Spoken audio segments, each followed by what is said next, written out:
जहां पे आपको अभी के लिए छुटकारा चाहिए। यार बात की देख लेंगे, एक हफ्ते बाद की देख लेंगे, अभी मेरा बहुत दिमाग खराब हो रहा है, अभी मैं क्या करूं। दुनिया के सबसे शांत कमरे में आपको बिठा दिया गया है। उसके बाद भी हो सकता है कि आप बहुत ज्यादा डिस्ट्रैक्ट हो जाओ, क्योंकि डिस्ट्रैक्शन तो मन की वजह से होती है। जब पूरी हवा निकल जाएगी ना आपके शरीर से, अब आप उसको होल्ड करो, सांस लेनी नहीं है। कोई भी ऐसा गाना लगा लेंगे जो उनको एक एक एक एक एटीट्यूड देता है कि हाँ हम तो फाड़ के रख देंगे। उससे होगा क्या ना, जब आप वो गाना सुन लोगे ना, जब आप बंद कर दोगे, जब आप पढ़ने बैठोगे, आपका दिमाग खराब हो जाएगा। जब फोकस की बात आती है ना, तो लॉन्ग टर्म फोकस जो होता है ना, उसको डेवलप करने में टाइम लगता है। 3 महीने, 6 महीने, साल भर लगता है। लेकिन कभी कभी हमारे जीवन में ऐसी सिचुएशन होती है जहाँ पे हमें इंस्टेंट फोकस चाहिए। स्पेशली जो लोग पढ़ाई कर रहे हैं कि अभी अभी दिमाग खराब हो रहा है, मुझे 3 महीने बाद की कहानी मत सुनाओ भाई, मुझे 6 महीने में नहीं जानना फोकस कैसे डेवलप करते हैं, मुझे साल भर की बात मत बताओ, मुझे अभी बताओ। रात के 12:15 हो रहे हैं, मेरा दिमाग खराब हो रहा है और मुझे पढ़ना है, मैं कैसे पढ़ूं, है ना। कभी कभी आप लोगों की लाइफ में ऐसी सिचुएशन आती होगी जहां पे आपको अभी के लिए छुटकारा चाहिए। यार बात की देख लेंगे, एक हफ्ते बाद की देख लेंगे, अभी मेरा बहुत दिमाग खराब हो रहा है, अभी मैं क्या करूं। चाहे आप अपने एग्जाम के एंड रिजल्ट की चिंता कर रहे हो कि करियर में क्या होगा, मेरे मार्क्स कैसे आएंगे, हमारा एंट्रेंस एग्जाम क्रैक होगा नहीं होगा, किसी भी चीज़ की जब आप पढ़ाई कर रहे होते हो तो उसका एक जो एंड गोल होता है ना, उसको लेके बड़ी चिंता होती है। अगर आपने ड्रॉप कर रखा है ईयर तो और ज़्यादा चिंता होती है। अगर आपके ऊपर फैमिली प्रेशर है तो फिर तो डबल ट्रिपल चिंता होती है। तो इंस्टेंट फोकस के लिए मैं आपको कुछ चीज़ें बताने वाला हूँ, उसको बहुत ध्यान से सुनना। एक चीज़ हमेशा याद रखना, डिस्ट्रैक्शन चीज़ों की वजह से नहीं होता, डिस्ट्रैक्शन मन की वजह से होता है, विचारों की वजह से होता है। आप बैठे हुए हो, आपके साथ में फ़ोन रखा हुआ है, फ़ोन प्रॉब्लम नहीं है, फ़ोन के जो विचार आपके मन में चल रहे हैं ना, वो विचार प्रॉब्लम है। जब आप सोते हो क्या तब आपको दिक्कत होती है कि यार हम फ़ोन की वजह से डिस्ट्रैक्ट हो रहे हैं? नहीं, क्योंकि आप सो रहे हो, आपके मन में फ़ोन को लेकर के कोई विचार ही नहीं है, तो आप डिस्ट्रैक्ट भी नहीं होगे। तो आपको सबसे पहले एक चीज़ अपने दिमाग में रखनी है कि चीज़ों की वजह से डिस्ट्रैक्शन नहीं होती है, चीज़ों की वजह से जो थॉट्स क्रिएट होते हैं हमारे मन में, उस विचारों की वजह से प्रॉब्लम होती है। क्या हो कि अगर सामने सारी चीज़ें हों, आपके कमरे में वो सारी तमाम चीज़ें हों जो एक इंसान को डिस्ट्रैक्ट कर सकती हैं, लेकिन उसके बाद भी आपके मन में कोई विचार नहीं हो उन चीज़ों को लेकर के, और आप अपना काम कर रहे हो, इसका मतलब क्या हुआ? Things were not the problem, thoughts were the problem. तो सबसे पहली चीज़ आपको करनी है कि अगर आप अपने कमरे में बैठे हो, जहाँ पे भी आप पढ़ाई कर रहे हो या अपना काम कर रहे हो, और आपको इंस्टेंटली फोकस चाहिए, तो सबसे पहले तो आप अपने आप को ऐसी सभी चीज़ों से दूर कर दो, क्योंकि शुरुआत में तो ट्रिगर वही चीज़ें करती है ना आपको। सबसे पहले तो आप अपने आप को सभी उन चीज़ों से दूर कर दो जो आपको परेशान कर रही हैं, है ना। आपके पास में फ़ोन रखा है, आपके पास कोई ऐसी चीज़ है जो आपको डिस्ट्रैक्ट कर रही है बार बार, आप अपने आप को बिल्कुल आइसोलेट कर लो, और आप सिर्फ अपने पास उतना ही मटेरियल रखो जितना आपको ज़रूरी है। कई लोग क्या करते हैं, बहुत सारी किताबें लेकर के पढ़ते हैं, सामने इतनी सारी गाइड्स, इतनी सारी बुक्स लेंगे, नहीं। आप अपनी टेबल को, अपने एरिया को इतना क्लीन रखो, और आपको जिस वक्त जो पढ़ना है या जिस वक्त जो काम करना है, आपके सामने अगर सिर्फ वही टास्क होगा ना, तो आपको फोकस करने में हेल्प मिलेगी। सबसे पहला स्टेप यही है कि आप तुरंत उसी वक्त उठो और अपने पूरे एनवायरनमेंट को एकदम क्लियर करो। सारी की सारी ऐसी चीज़ें हटाओ जो आपको दिमाग खराब कर सकती है। अपने आप को आइसोलेट करना बहुत इंपॉर्टेंट है उस मोमेंट पे। तो कई लोगों के लिए हो सकता है पहली वाली चीज़ वर्क कर जाए, है ना, कि भैया जितनी भी डिस्ट्रैक्शन वाली चीज़ें हैं उनको हमने अपने आप से दूर कर दिया। और ये बहुत बेसिक है, ये आपको काफ़ी जगह पे भी सुनने को मिली होगी कि अपना फ़ोन कहीं दे दो, छुपा दो, अपने घर वालों को दे दो, और एक ऐसे एनवायरनमेंट में जाके बैठ जाओ जहाँ पे आप हो और आपकी किताबें हैं और आपका काम है और कोई नहीं है, तो आपको दिक्कत नहीं होगी। कई लोगों के लिए इससे काम हो जाता है, कई लोगों के लिए इससे भी काम नहीं होता। अगर आप एक खाली कमरे में भी बैठे हैं ना, जिस पूरे कमरे में कुछ भी नहीं है, चारों दीवारों पे सफ़ेद रंग का पेंट हुआ है, और ऊपर एक लाइट लगा रखी है, और एक टेबल चेयर और एक किताबें आपके पास में हैं, और आपके पास कोई टेक्नोलॉजी नहीं है, कोई फोटो नहीं है, कोई तस्वीरें नहीं है, कुछ नहीं है, दुनिया के सबसे शांत कमरे में आपको बिठा दिया गया है, उसके बाद भी हो सकता है कि आप बहुत ज़्यादा डिस्ट्रैक्ट हो जाओ, क्योंकि डिस्ट्रैक्शन तो मन की वजह से होती है। उस मोमेंट पर आप क्या कर सकते हो, इस बात को ध्यान रखना, ये टेक्निक बहुत इंपॉर्टेंट है। आप अपने लंग्स में जितनी भी हवा है ना, उसको पूरा का पूरा बाहर निकाल दो, अपने फेफड़ों को पूरा खाली कर दो। अपने पेट में और अपने फेफड़ों के अंदर जितनी भी आपकी हवा भरी हुई है, उसको पूरा का पूरा एम्प्टी कर दो, वैक्यूम क्रिएट हो जाएगा। जब पूरी हवा निकल जाएगी ना आपके शरीर से, अब आप उसको होल्ड करो, सांस लेनी नहीं है, और आंख बंद करके जस्ट थिंक अबाउट कि आपको उस मोमेंट पे क्या काम करना है, आपको उस मोमेंट पे क्या चीज़ करनी है, आपको उस मोमेंट पे कितना कंटेंट आपको कंज्यूम करना है, जो आप पढ़ाई कर रहे हो, आपको कितना लर्न करना है। आप उसको पूरा एक ना प्लान बनाओ, उसके सामने एक फिल्म देखो, अपने मन के सामने, अपनी मन की आंखों के सामने एक फिल्म चलाओ कि मुझे ये करना है, ये करना है, ये करना है। और उसको होल्ड योर ब्रेथ कब तक, जब तक आपकी ऐसी तैसी ना हो जाए, जब तक आपके पूरे एक एक सेल आपका ना तड़पने ना लग जाए सांस के लिए, तब तक अपनी सांस को रोक के रखो। मन का और सांसों का बड़ा कनेक्शन है। जब आप अपनी सांसों को रोक लेते हैं ना, आप कभी भी नोट करना, जब आप अपनी सांसों को रोक लेंगे ना, आपके विचारों की फ्रीक्वेंसी कम हो जाएगी।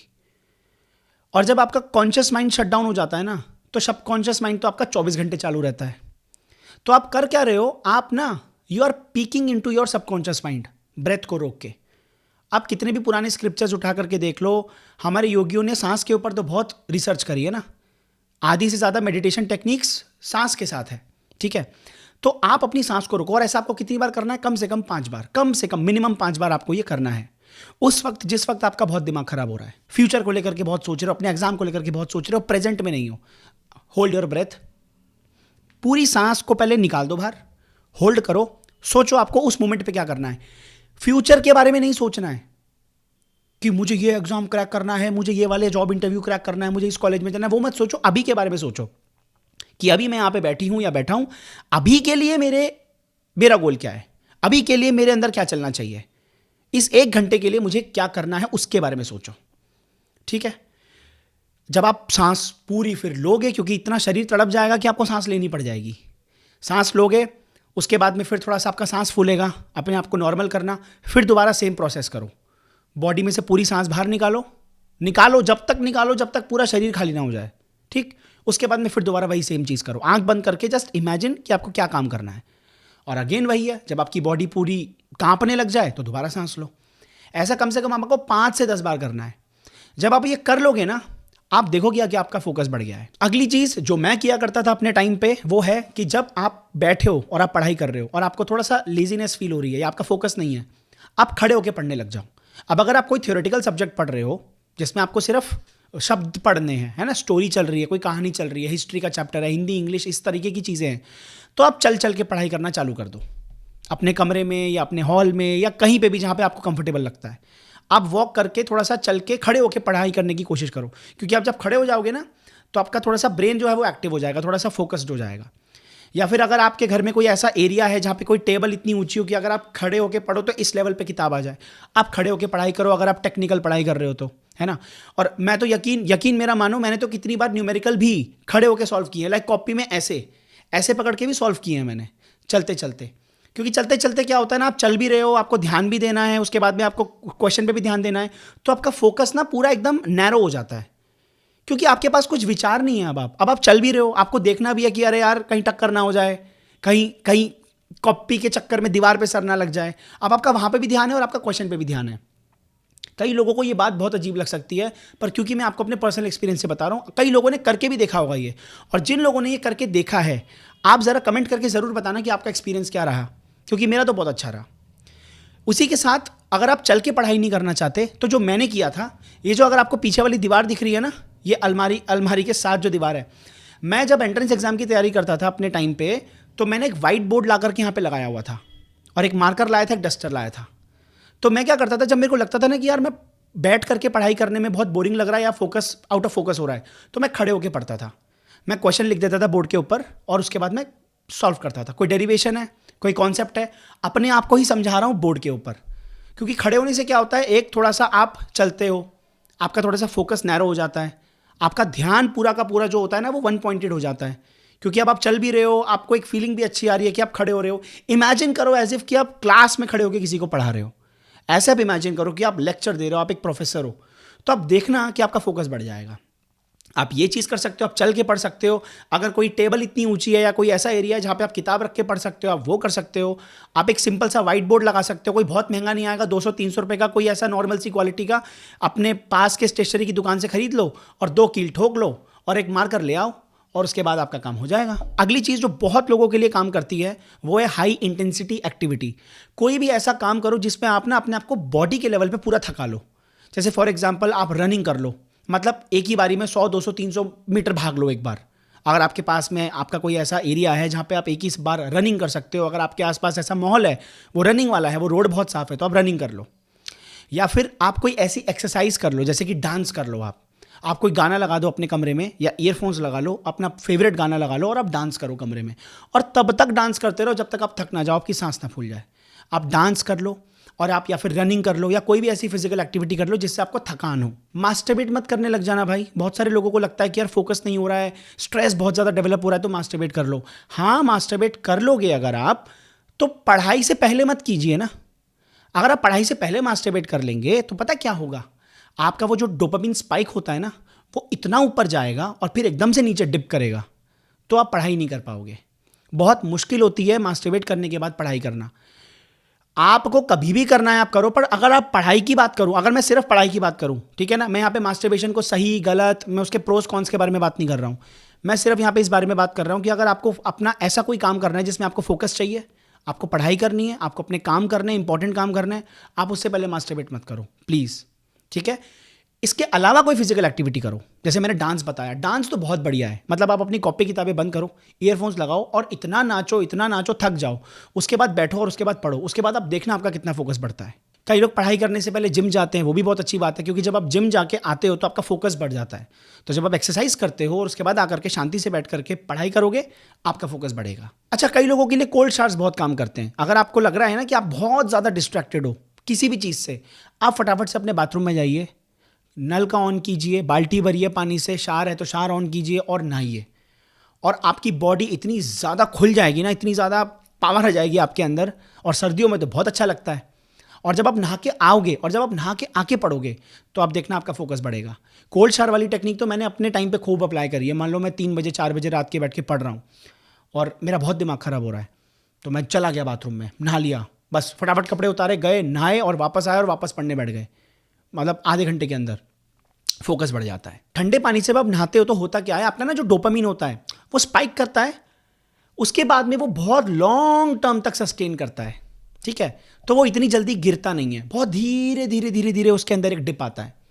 ऐसी कोई भी एक्टिविटी आपको नहीं करनी है जो आपको इंस्टेंट स्पाइक दे दे। जैसे कि बहुत सारे लोग क्या करते हैं, कोई ऐसा हाई इंटेंसिटी वाला गाना सुन लेते हैं जिसमें बहुत ज़्यादा बेस होता है, जो कुछ ऐसे अल्फा टाइप के गाने होते हैं ना, है ना, फॉन्क होते हैं, वो सुन लेते हैं और उसके बाद ऐसे स्टाइल से चलते हैं और उसके बाद में ऐसा लगता है कि भाई हम ही हैं, हम तो कोई है ही नहीं। इस टाइप के अगर आप गाने सुनोगे ना तो आप कभी नोट करना, ये मैं आपको लिख के बता रहा हूँ, स्पेशली ये काम लड़के बहुत करते हैं। कोई भी ऐसा गाना लगा लेंगे जो उनको एक एक एक एक एटीट्यूड देता है कि हाँ हम तो फाड़ के रख देंगे। उससे होगा क्या ना, जब आप वो गाना सुन लोगे ना, जब आप बंद कर दोगे, जब आप पढ़ने बैठोगे, आपका दिमाग खराब हो जाएगा। आपने वो गाना चलाया इसीलिए था ताकि आप मोटिवेटेड फील करो, बट जब आप वो गाना बंद करोगे ना और जब आप पढ़ने बैठोगे तो खत्म, आपका सारा फोकस खत्म। अब आपको लगेगा यार क्या फ़ायदा हुआ मेरे ऐसे गाने सुनने का, मेरा तो फोकस बन ही नहीं रहा, मेरा तो और दिमाग खराब हो रहा है। क्यों? क्योंकि आपको जो मोटिवेशन लेवल्स जो आपके थे पहले से, जो डोपामीन लेवल आपका पहले से, आपने एक जो रिजर्वॉयर बना रखा था डोपामीन का, वो आपने सारा नष्ट कर दिया वो गाना सुन के। वो डोपामीन स्पाइक आपने उस गाने से ले लिया। आप वो डोपामीन स्पाइक अपनी पढ़ाई से लीजिए, वो लॉन्ग टर्म तक सस्टेन करेगा। पढ़ने से पहले बहुत सारे लोग मोटिवेशनल वीडियोस देखते हैं, मत देखिए। मोटिवेशनल वीडियोस देखना पाप है भाई, और स्पेशली तब तो बिल्कुल भी मत देखो जब आप पढ़ने बैठ रहे हो। हाँ, दिन में कभी भी देख लो, आप ट्रैवल कर रहे हो, सो के उठे हो, रात को सोने जा रहे हो, लेकिन पढ़ने से पहले मत देखो। पढ़ने से पहले कोई ऐसा काम मत करो जो आपको डोपामीन स्पाइक दे। एक और सबसे इंपॉर्टेंट चीज जो बहुत बड़ी गलती करते हैं लोग, ओवर थिंकिंग। पता क्या करते हैं, पढ़ने बैठेंगे, उसके बाद ना प्लान करने लग जाएंगे कॉपी के पीछे वाले पन्ने पे। 2 महीने में ये कर लूंगा, तीसरे महीने में ये कर लूंगी, फिर इतना हो जाएगा, फिर इतना हो जाएगा, फिर इस दिन पेपर है, चलो बढ़िया, ये कर लेंगे, ये कर लेंगे। प्लानिंग, प्लानिंग के ऊपर प्लानिंग के ऊपर प्लानिंग, उसके ऊपर एक और प्लानिंग, उसके ऊपर एक और प्लानिंग। आधा घंटा 1 घंटा प्लानिंग में बीत गया, उसके बाद टाइम देख रहे हैं, फिर कह रहे हैं अरे यार हम तो पढ़ने बैठे थे, हम तो प्लानिंग ही करते रह गए। फिर अब मन क्या करता है ना, मन बड़ा चालाक है, एक ही थॉट को सपोर्ट भी करेगा, फिर उसी थॉट को 5 मिनट के बाद निगलेक्ट भी कर देगा। पहले बोलेगा हाँ हाँ बढ़िया तो है, प्लानिंग तो बहुत अच्छी चीज़ है, तो चलो बढ़िया बढ़िया है ना, हमने प्लानिंग कर ली, अब पढ़ेंगे।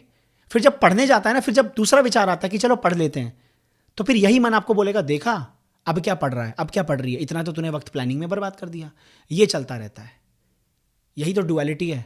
इंसान द्वैत का शिकार है ना, डुअलिटी, अच्छे और बुरे में ही फंसा रहता है।